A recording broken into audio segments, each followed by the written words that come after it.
అడుగుతున్నా.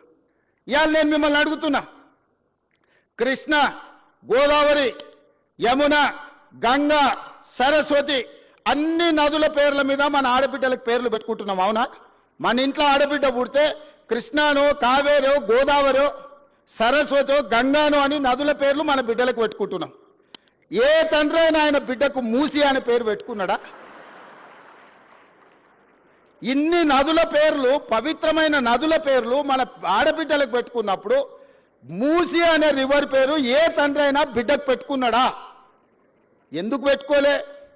ఆ మూసి కంపు కొడుతుంది కాబట్టి, మూసి మురిగిపోయింది కాబట్టి, మూసిలో విషం చిమ్ముతున్నది కాబట్టి, ఆ విషము, ఆ కంపు, ఆ మురికి మా బిడ్డల పేర్లు పెట్టుకోవద్దని తల్లిదండ్రులు ఏదైతే అనుకుంటున్నారో ఆ మూసి మురికిని ప్రక్షాళన చేయాలనుకుంటున్నా నేను. ఆ మూసిని నిర్మాణం చేయాలనుకుంటున్నా నేను.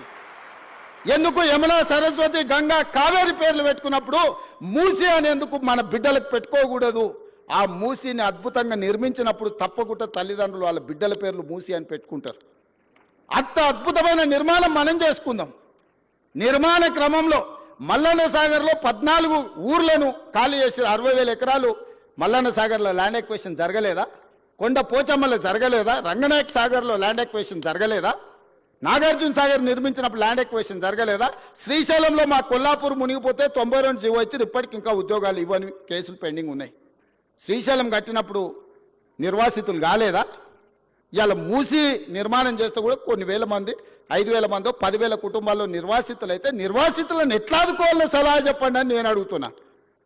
ఈరోజు భూసేకరణ జరిగేటప్పుడు, మూసి నిర్మాణానికి భూమి తీసుకునేటప్పుడు మల్లన్న సాగర్ల భూ నిర్వాసితులను నువ్వు పోలీసులతో కొట్టించి, గుర్రాలతో తొక్కించి కొట్టినావు కదా. ఇవాళ వాళ్ళందరినీ హక్కున పెట్టి చేర్చుకోవడానికి అధికారులను